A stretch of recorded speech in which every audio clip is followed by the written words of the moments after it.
Now, as you can also imagine with a DLC like this, you're getting access to a ton of new units and types and nations. In this case, we can pick a few different sides now. We can go Egyptian or, whatever. A lot of these were here before, but there's new nationalities or sides to play as. So I guess we'll just do a good old-fashioned, I don't know, Egyptian versus, let's do... Oh, these are actually nations they may have fought against, or civilizations they may have... what the hell, sea peoples? Oh, okay. Yeah, let's fight the sea people.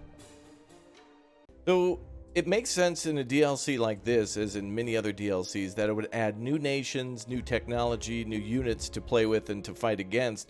And so with this one, we're going to go with the good old-fashioned, yeah, look at all the different sides that we can pick. I guess we'll go the Egyptian versus, let's go ahead and see whom they may have fought against. Oh, these are historical nations I think they may have either shared a border with and or were their enemies at some point. So, wow, sea peoples. We got to go with that. Let's fight the sea people. So this is going to be the sea people's invasion of 1208 BC. We can pick, of course, the size of the maps and our force sizes too. I think the bigger our force, the map might also increase in size, but we'll just do a small match here for today. So it says, in the year of the pharaoh Menhotep, Egypt was invaded from the west by the Libyan tribes and their sea people's allies. Interesting. So Libyan invasion as well as sea people. Cool. Let's check it out. And a very quick loading screen, very nice music, and a very simple and easy to learn interface that's also very simple and easy to master, and also, well, to be used against you too. So there's really great tactics that you can use, but of course that goes both ways. All right, our objective is basically to get 60% of their troops to rout, or to have a certain number of enemy troops lost, and not to have that number ourselves. So, wow, nice scroll. All right, close that then. All right, so we're in deployment mode. This is our force here. We'll be able to use them wherever we want to. We have some chariots. Of course, they'll be able to go faster, thus move further than any of these other units. We have cavalry units too. So chariots, kind of like cavalry, except they can pack a little bit more of a punch, literally plowing over enemy troops and maybe even being able to attack from range. And our troops here consist of archers and close fighters and maybe even spearmen. There might be some of those troops here too. Yeah, it looks like we got javelins, all sorts of different types, and a very nice art style too. Like I like how it's really channels that 90s vibe. It's like, I don't know, Age of Empires or something at the same time, being Total War. So I like that. Wow, this is actually no joke with how small this is. We got ourselves kind of a ravine here, like a dried riverbed. Enemy forces are here on either side. I'm assuming they could advance. Of course, we have things like cover. Woods can provide us with excellent cover for the archers to be able to hide in and then shoot out of, or even cavalry to hide in until the enemy approaches from a certain angle or something like that, and then we can flank them. Lots of different tactics to deploy here, and so whatever your mind can imagine you can do, or at least try to do, and then perfect those skills time and time again. All right, well, we can deploy another general to any of these soldiers. So let's go with the close fighters back here. We're going to go ahead and add a general to these guys. We can also move them too, since we're in deployment mode. We can basically move them, scoot them to any side that we want to, and or have them rotate too. We can have them face a separate yeah, we can have them face a different line if we wanted to create like a V formation of infantry. In this case, you kind of have to create kind of like a square, but you get what I mean. You'd go, you know, kind of in a square like that, a U shape, and you'd create a funnel for the enemy to be killed from either side. Pretty good. Let's go ahead and rotate these troops one more time. And let's move them back and rotate again. There we go. All right, cool. So we need to add a general to these forces. Let's see what we can do to add a general. Hop around our forces a little bit. And let's see. Be a way to do that from right-clicking, from what I recall. Let's see.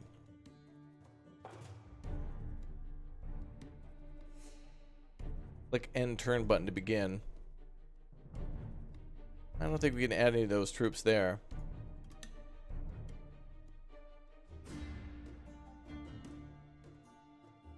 Oh wow, we can even see the battle at an angle too. Not bad. Okay, well, let's go ahead and deploy and see how it goes. We're in a custom battle now, but it's more of a quick battle, really. Go ahead and begin. We'll confirm. Now, they're the ones invading, so I think it's best for us to stay put until they get a little closer. And what we'll try to do is surround them with the chariots, maybe try to flank behind them to get the archers.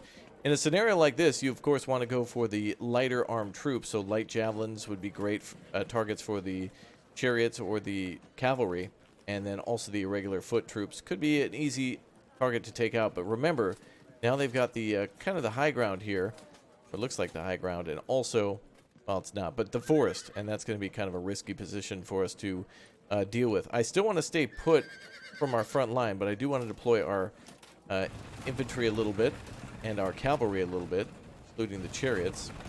Let's go ahead and get them deployed just slightly.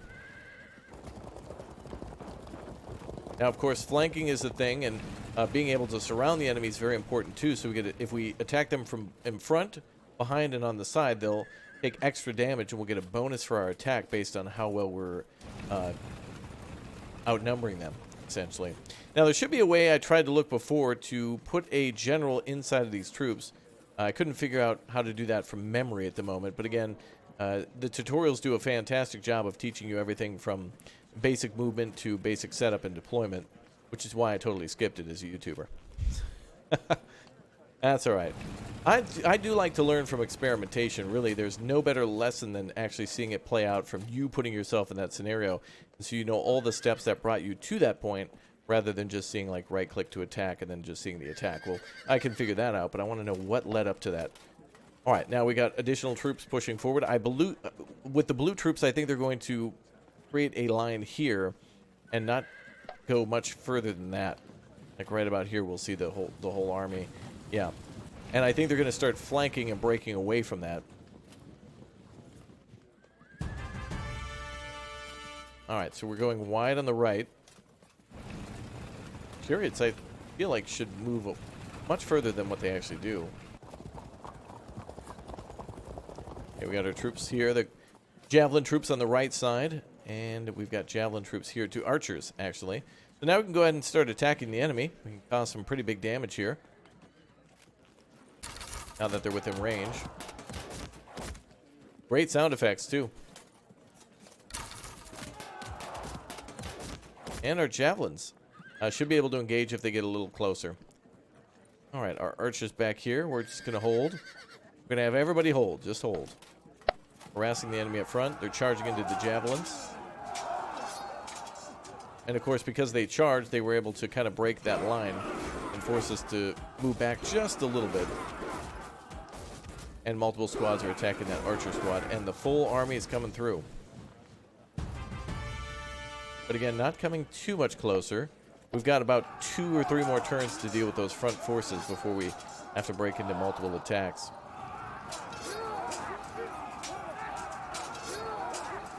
Well, we're holding kind of how we wanted to. We are holding the line exactly where we needed. Enemies bringing their forces forward a little bit at a time.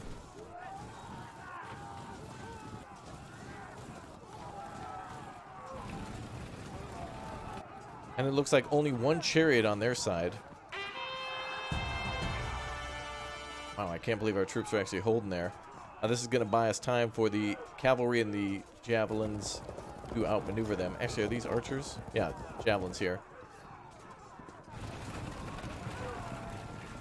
They're following one by one. And let's start hitting with the javelins if we can. Now, there's a 74% chance to draw on this, but let's go ahead and distract the forces on the flank. Oh. Alright, did not succeed, but we got their attention. Let's go ahead and continue to move our forces on the right side. We're going to try to kill off that right side with our archers. And our close fighters, too.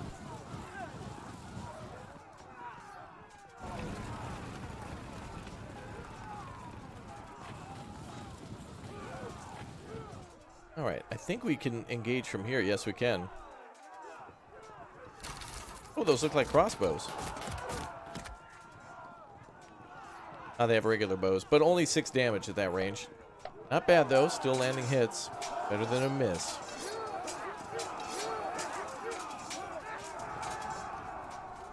Good, good.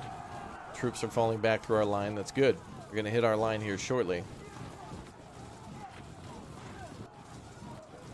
And they're kind of mixed in here a little bit. Yeah, their forces are kind of mixed up with different types of swordsmen. The people and the Sheridan. All right, interesting. Now it's time for us to attack with our cavalry and our chariots right through this line here. Got a nice little line here. Let's go ahead and punch through.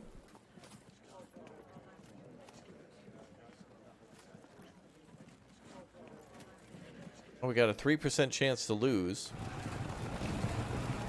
And yeah, our chariot pushing them right back. Nice. And hitting them hard. They're now fragmented. Fantastic. Now, I didn't set any of these armies up. This was all completely random on our side. So other than picking our side and the enemy side, this is kind of all just generated based on whatever battle that the AI wanted to create based on this time at history and also the map size. So there's really not too much to it. All right. I think we want these troops to fall back. And we want our archers to hold.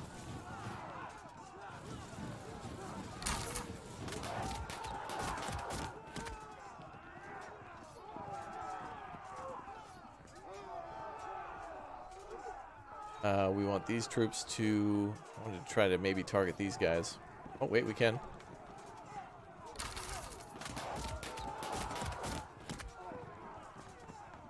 Go ahead and turn that direction. Good.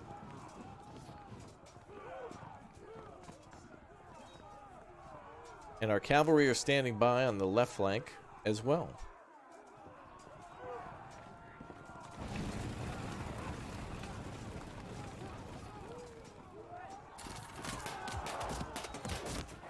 Outmaneuvering them a little bit to get our extra damage.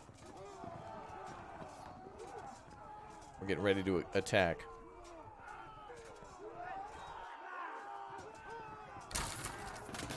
Nice. Enemy troops are going down.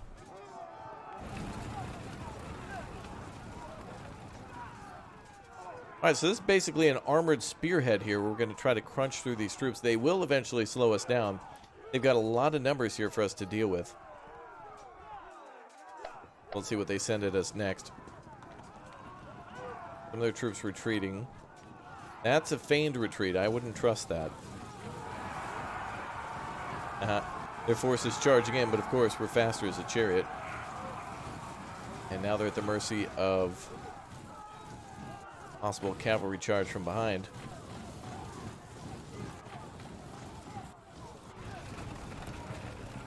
Pretty cool, man. I'd like to see some towns and some other landmarks here. Things like bridges across the river, which would be interesting to see how that played out.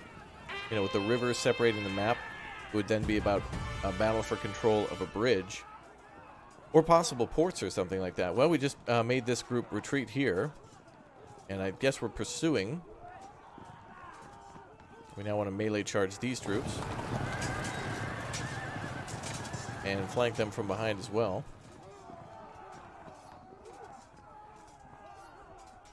Or target these.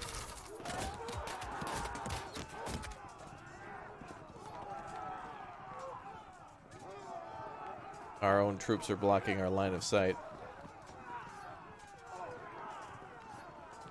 We want to hold the line and see what we can do.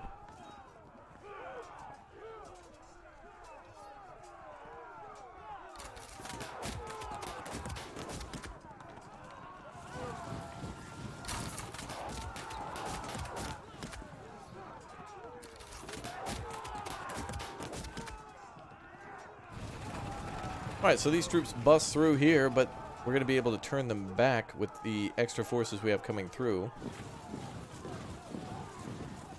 So these troops are kind of disrupted and a little afraid. We're going to get them organized again.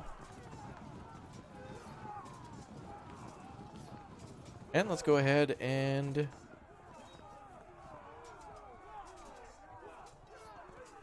maybe get these troops here.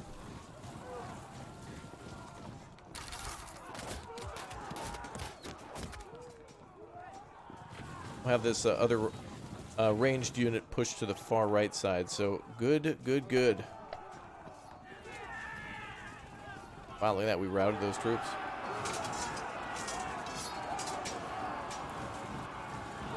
All right, the battle really begins now. It's all about who's going to hold the center. Enemy hit real hard there. That's a cool looking unit. A Libyan swordsman. Very cool.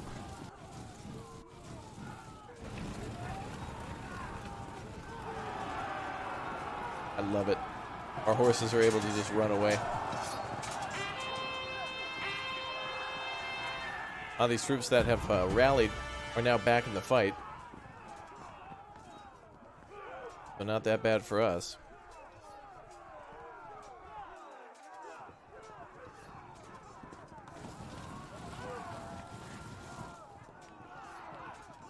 All right. Go ahead and continue to shoot at these guys. They're caught behind our lines, basically.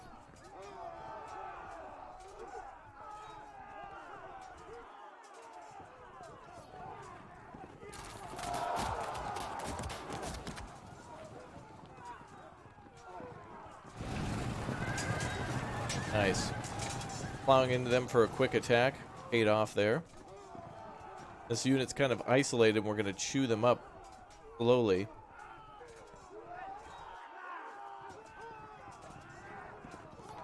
We're going to keep that unit there to guard. Actually, let's go ahead and push these units forward.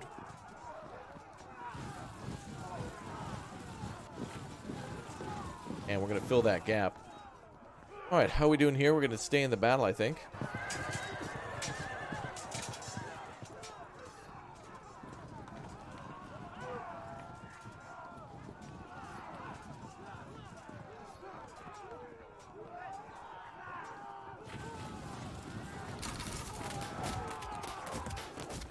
Keep shooting these units here in the middle.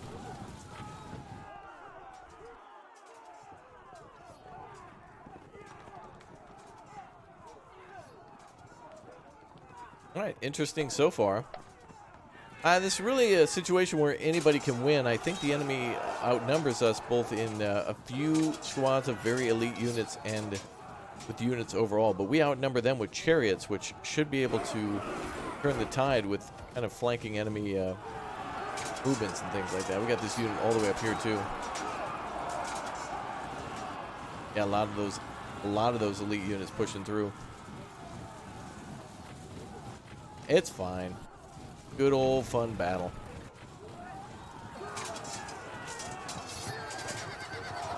Oh, yep, enemy infantry there having a bad time. We can turn this cavalry around.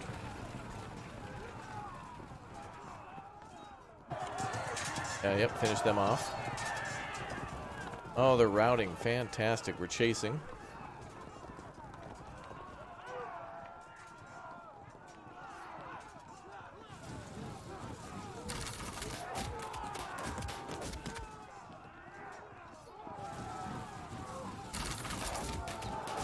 Good unit there, experiencing some real tough times.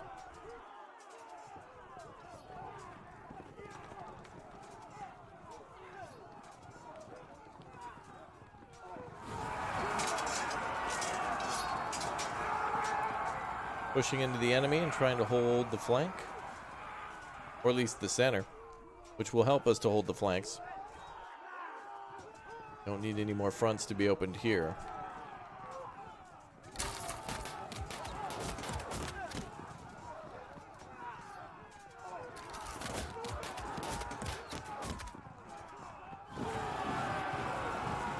Nice. Enemy troops start running. But look at this. Yep. Oh, we're breaking through too. Oh, interesting. It's like a weird cycle. Kind of like moving clockwise. The battlefield's kind of working its way around that way. That's cool.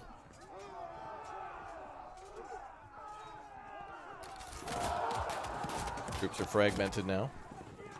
Chariots are great because they can just keep leading the enemy into a false sense of security and then kind of run away.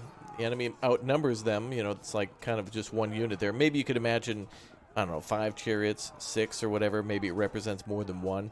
Obviously, these aren't necessarily just, you know, like 8 troops or something like that. That could be 460 troops or 10 troops, whatever you want to think of. All right, well, there's a lot more moves we could make here, but I'm going to just go ahead and try to keep pushing.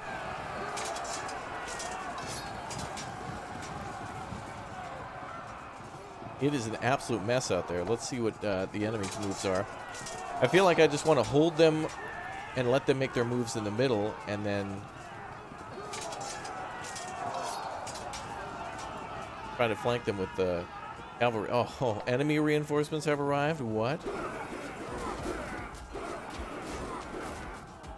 Yeah, they're doing a big old breakthrough there. That's where those elite Libyan swordsmen come in. They're really good. They're breaking through really nicely. I think they only had 1 squad of that, but maybe 2 or 3. Oh, great. Here comes the enemy reinforcements. Well, the good news is we have chariots in the back operating. We can kind of use them as like a SPEC ops unit to stop enemy reinforcements from reaching the front and have them flee before they even get to the front lines.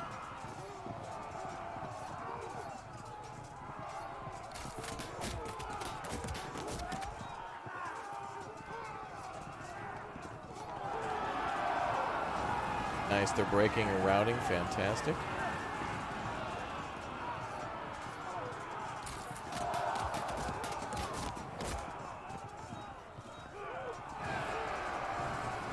Enemy troops again evading on this right flank.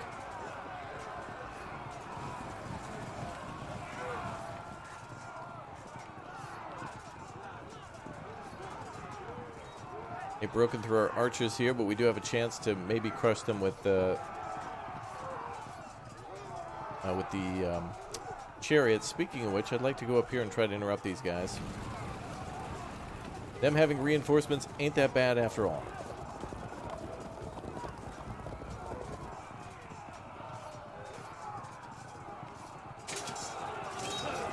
Nice. Causing damage. Let's just attack. We have archers, but we gotta hold the line at some point.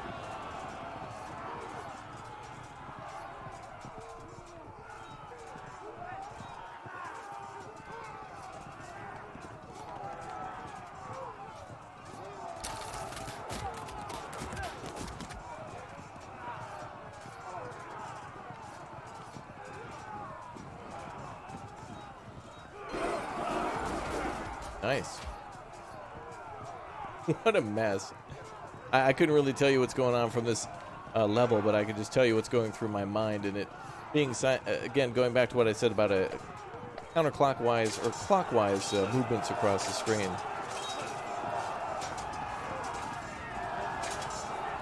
So I think the enemy's going to try to break through and come this way, but yet we're also coming behind them to try to kill off some of their squads. But their elite infantry will be able to kill a lot more of our troops than we will. But the cavalry and the chariots could start to get behind them and chew up the light units, which clears the way for us to clear up the heavy units. But not bad. I mean, we're at 12%. They're at 11% in terms of the... I think we got to be the first to 40. So, I mean, we're pretty evenly matched here, at least in terms of the morale. You know, we could take 10,000 losses to one of theirs, but if it breaks their morale, then that's a win. Not always about necessarily the numbers that can be measured. Well, it changed to that, 17 to 11. Big breakthrough in the middle. Archers and javelins and such can only kind of get 2 or 3 shots out before they can't really do much more. Getting ready to engage those units up there, though.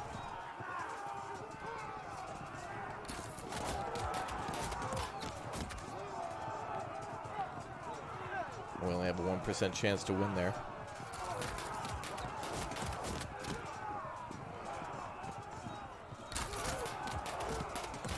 Guys are quite skilled. These are the equivalent of the Libyan forces there. That's a pretty skilled unit, but the Libyan forces are probably going to break through up this way. We've got quite a few forces on the run. Since we need more swordsmen than archers, but still fine. Let's go ahead and fight melee. Another group of Libyan foot soldiers. They're cool looking. These units are all very unique here. And so is the scenario. Very nice. Well, let's go ahead and let the enemy do what they're going to do. They have the advantage here. I think they'll be able to pull off a big dub, but regardless, I get to see how they operate and how a smaller force or a force with lesser forces can win against a force that might have more cavalry and such. And of course, the key here is to, go right for that infantry. We might have a good late game here because it takes our cavalry time to travel and to eliminate enemy troops, and they have to pursue them. But that's another good thing to note about infantry, is that they're good at flanking, and they're good at basically making enemy troops rout by chasing them down. Good pursuit units. Oh wow, yeah. Everything's over. We're at about 30%. It'll be soon to 40. But as I predicted, that center line is really kind of where it came down. But we can still rush these units over here. In fact, we can fire some arrows at them. And harass them a little bit.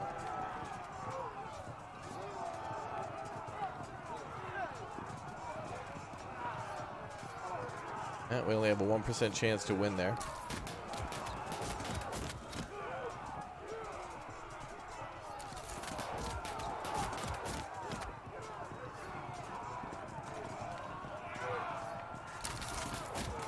Those troops keep trying to chase that chariot, but they haven't really done much damage. Doesn't always come down to that, though. All right, a flank attack. Excellent. Oh, and some big damage on those troops from that flank attack.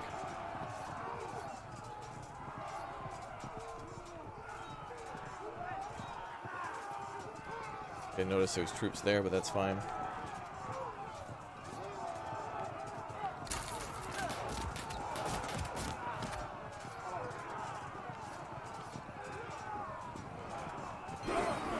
Javelins in addition to bows, very cool. And we'll continue to flank. All right, enemy's definitely going to pull off a win here by breaking through probably these 3 remaining squads, but the key is to try to keep these forces engaged without taking losses or really having a breakthrough, but that's tough because the cavalry also needs to do a lot of work in a short time. Overall, an interesting scenario, I'd say. And one that we're going to finish up here with one more enemy turn. Let's see what they do. Great sound effects, too, for the sword fights and the grunting and yelling between the men on the ground. And also, of course, the horses and hearing all the chariots and stuff blowing through. Very cool.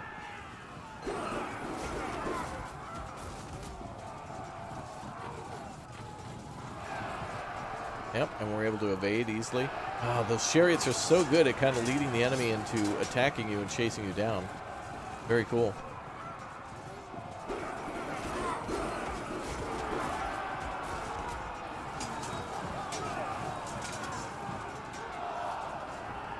Yep, break and routing there.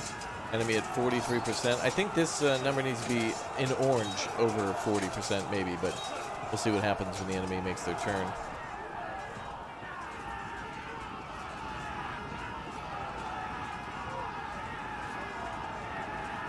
Troops running everywhere. Yep, there you go. Army has lost its heart. You are defeated. Not bad, though. Exactly what I expected from the scenario. Very cool. And that was on difficulty 2, so, you can go 1 and 2, I guess, and then you can always replay it. So, kind of cool that you can actually review the battlefield and also redo things if you want to. But not bad. Very cool and exactly what I expected. And we got some good camera views, too, that are either pretty much top-down or 360 all around the battlefield. Very nice. Yeah, these troops look great. Love the animations too. I like how the troops are not necessarily just kind of standing stationary, but do have animation to them, holding swords and shields or ready to throw a spear or to hold it in order to defend against cavalry. All different uniforms. Some just literally in like togas and battle garb, and others in crazy hats and other traditional garb that really make you feel like you're a commander in the battle. Rather than it being like a whole overarching campaign, this small quick battle was over in just the course of 30 minutes, but I'm assuming with campaigns there's also the ability to perhaps quick resolve or auto resolve, and if not, it seems like you'll be able to make a lot of these decisions quickly as troops pretty much move into position once you give the orders and then can lay down the pain. Very nice. For Field of Glory 2 and the Swifter Than Eagles DLC. So if you're interested in this one, again, check down below in the description. And note that this publisher is popping out some real bangers. So if this one is in your wheelhouse, there's certainly this and many other DLCs for it and other games of this type from the same publisher. So make sure you just check it out because there is going to be some incredible stuff coming, including this, the new Field of Glory 2 DLC. And remember, Field of Glory 2 will be on sale, so make sure you check it out on Steam. All right, guys, thank you very much for dropping in. I hope you all have a wonderful week. Thanks again for watching, and I'll see you all next time. Goodbye, everyone.